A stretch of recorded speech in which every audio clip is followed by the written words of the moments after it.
우리나라는 일상생활 속에서 수많은 미신들을 발견하고 또 들을 수 있습니다.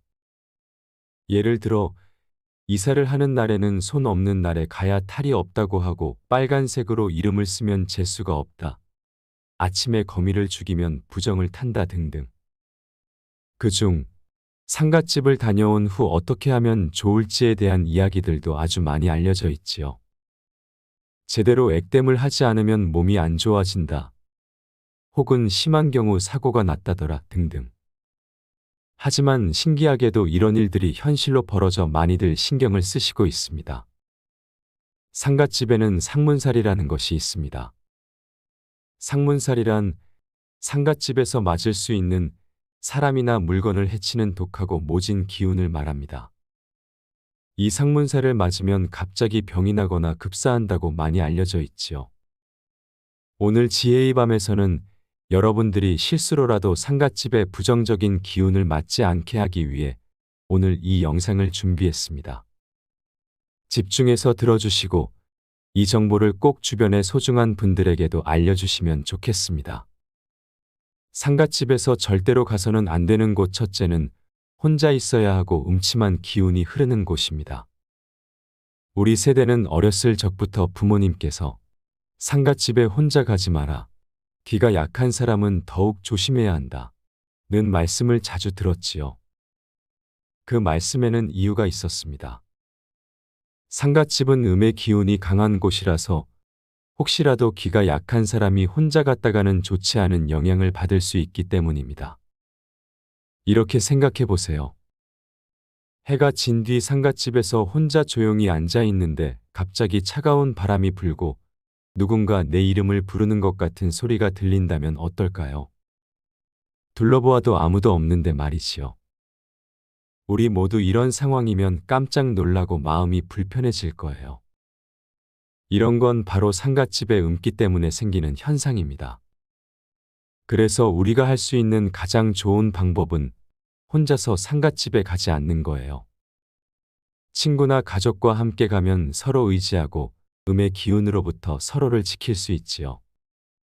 혹시라도 혼자 가야 한다면 낮 시간에 가는 게 좋습니다.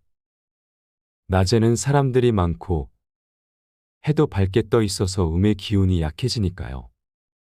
상갓집 방문 후에는 밝은 곳, 사람이 많은 곳에서 시간을 보내세요. 예를 들어 카페나 공원에서 쉬며 긍정적인 에너지를 받는 거지요. 이런 곳들은 우리 기운을 회복시키고 마음을 편안하게 해줄 수 있어요. 옛날 이야기처럼 들릴 수도 있지만 이런 이야기들은 우리 세대의 지혜와 경험에서 나왔습니다.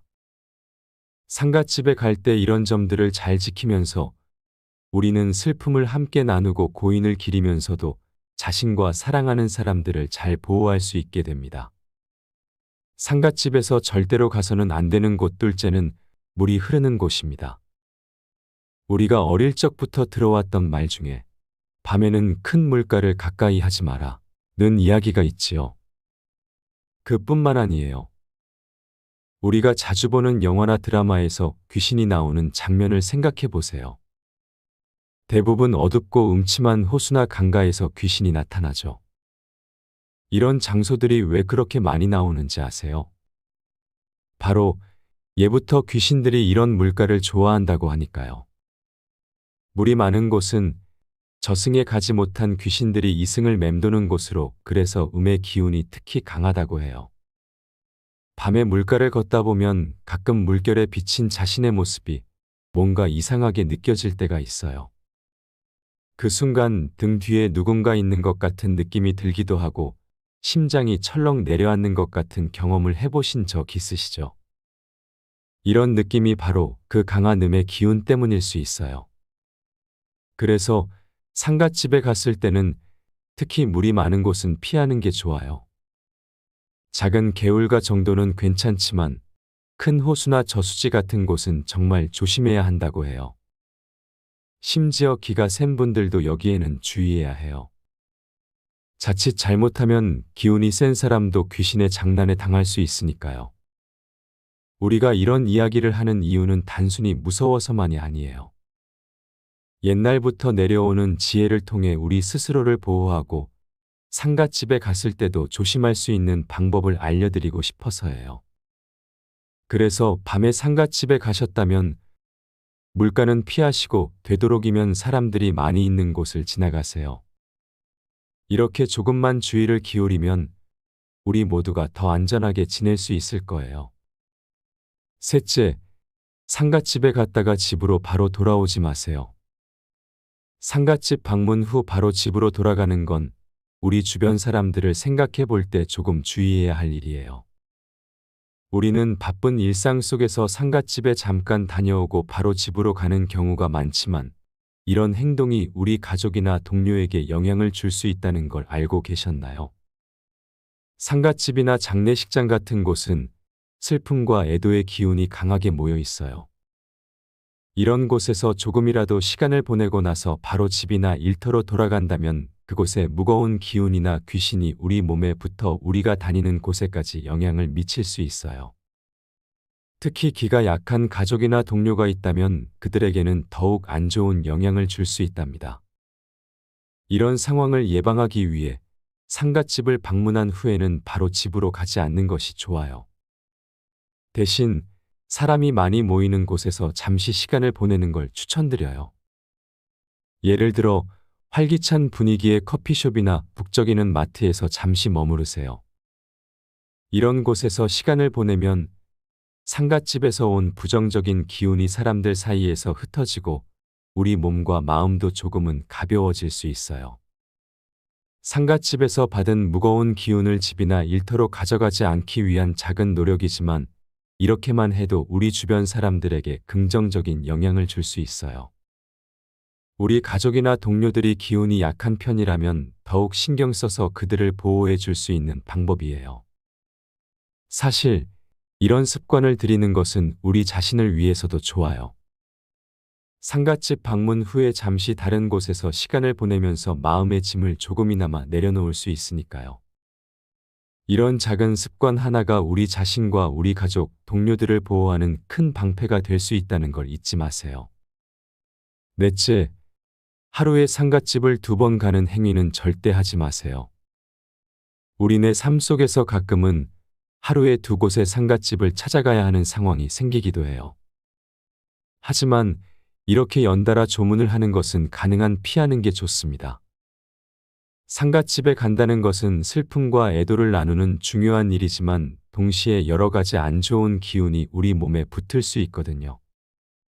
예를 들어서 아침에 한 곳을 방문하고 오후에 다른 곳을 가게 되면 그 사이에 우리 몸에는 아침에 방문한 상갓집에 무거운 기운이 여전히 남아 있어요. 그 상태에서 또 다른 상갓집에 가면 그곳의 기운까지 더해져서 우리를 더욱 힘들게 만들 수 있어요. 마치 두꺼운 옷을 여러 겹 껴입고 무더운 여름날을 보내는 것처럼 말이죠. 그렇다면 어쩔 수 없이 하루에 2곳을 가야 한다면 어떻게 해야 할까요?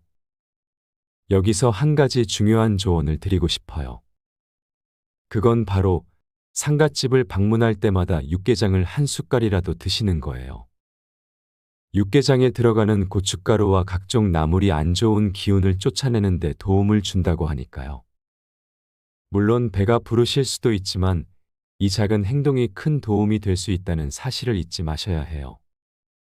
하지만 우리 모두 바쁜 일상 속에서 이런 조언들을 잊어버릴 수도 있겠죠.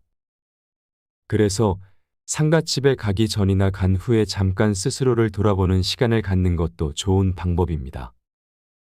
이렇게 하면 상갓집 방문의 의미도 다시 한번 되새기고 우리 몸과 마음에 좋은 기운을 불어넣을 수 있어요. 여기까지 상갓집에서 하지 말아야 할 행동 4가지를 알아보았는데요. 이미 이 행동들을 하셔서 걱정되시는 분들이 계실 거라 생각합니다. 그래서 만약 이런 행동들을 이미 한 분들에게 꼭 당부드리고 싶은 3가지가 있습니다. 이것도 이어서 설명해 드릴게요. 집중해서 들어주세요. 첫째, 상갓집 다녀왔을 때 입었던 의복을 반드시 버리세요. 이유는 상갓집에서 받아온 슬픔과 안 좋은 기운을 우리 집과 우리 몸에서 멀리 하기 위한 방법이에요. 이를 통해 우리는 상갓집에서의 슬픔과 무거운 기운을 조금이나마 털어낼 수 있고 일상으로 돌아올 때 마음의 짐을 조금 더 가볍게 할 수 있어요. 옷을 버린다는 것은 나쁜 기운을 이곳에 두고 간다는 의미를 지니고 있죠. 하지만 옷을 함부로 버리면 아까운 생각이 들어요. 요즘은 옷 한 벌 한 벌이 소중한 시대니까요. 하지만 이런 행위 뒤에 숨겨진 의미와 그것이 주는 마음의 안정은 분명 존재합니다. 여기서 지혜의 밤이 여러분들에게 추천하는 방법이 있습니다. 상갓집에서 돌아온 후에 옷을 꼭 버려야 한다면 그 옷을 특별한 방식으로 처리해 보세요. 예를 들어 그 옷을 깨끗이 세탁한 뒤 누군가에게 기부하는 것입니다. 이렇게 하면 우리는 안 좋은 기운을 씻어내고 그 옷이 누군가에게 새로운 시작과 희망을 가져다 줄 수 있도록 도와줄 수 있어요. 물론 기부하기 전에 옷을 깨끗이 세탁하고 가능하다면 햇볕에 잘 말려 기운을 정화시키는 과정을 거치는 것이 좋아요. 이렇게 하신다면 상갓집에서 받은 부정적인 기운을 씻어냄과 동시에 덕을 쌓는 행동을 하기 때문에 부정은 떠나고 복은 굴러들어오는 효과가 생기게 됩니다. 두 번째, 시끄러운 음악을 들어보시는 겁니다. 상갓집에 다녀온 후 우리의 마음은 슬픔과 무거운 기분으로 가득 차게 됩니다. 그리고 이런 기분과 감정은 우리의 마음을 자연스럽게 부정적이게 만들죠. 부정적인 기운으로 가득 찬 마음은 다른 부정이 들어오기에 아주 좋은 상태가 된답니다. 그렇기에 이 부정적이고 무거운 분위기를 털어내는 방법으로 시끄러운 음악을 들어보는 거예요.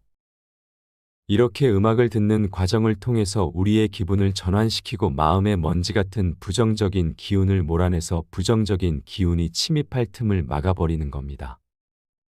이 방법의 장점은 간편하고 즉각적인 기분 전환을 가능하게 한다는 점입니다. 상갓집에서 돌아온 바로 그 순간부터 우리는 스스로를 위한 작은 음악회를 열어 마음의 무게를 조금이나마 덜어낼 수 있어요. 상갓집 방문은 우리 삶에서 피할 수 없는 중요한 순간 중 하나입니다. 우리는 이러한 순간을 통해 고인을 기리고 슬픔을 나누며 유가족에게 위로를 전합니다.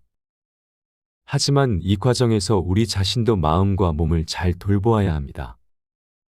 오늘 소개해 드린 상갓집에서의 부정적인 기운을 털어내는 방법들은 우리가 다시금 건강하고 밝은 일상으로 복귀할 수 있도록 도와줄 것입니다.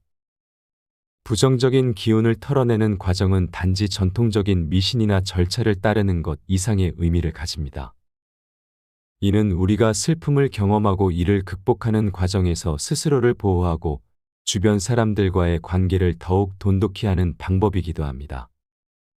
우리가 이러한 방법을 통해 긍정적인 에너지를 회복함으로써 상실의 아픔 속에서도 희망과 위로를 발견할 수 있습니다. 그러니 상갓집에서의 경험 후에는 자신을 돌보는 시간을 갖고 여기서 소개된 방법들을 통해 마음의 평화를 찾으시길 바랍니다. 또한 이러한 지혜를 주변 사람들과도 공유하여 우리 모두가 상실의 시간을 건강하게 극복하고 다시금 밝은 일상을 맞이할 수 있기를 희망합니다. 지금까지 여러분과 함께한 지혜의 밤이었습니다. 우리의 이야기가 여러분의 마음에 작은 위안과 도움이 되었기를 바라며 앞으로도 서로를 아끼고 돌보며 삶의 모든 순간을 함께 걸어갈 수 있기를 소망합니다. 우리 모두의 마음의 평안이 깃들기를 바라며 다음에 또 좋은 이야기로 찾아뵙겠습니다. 감사합니다.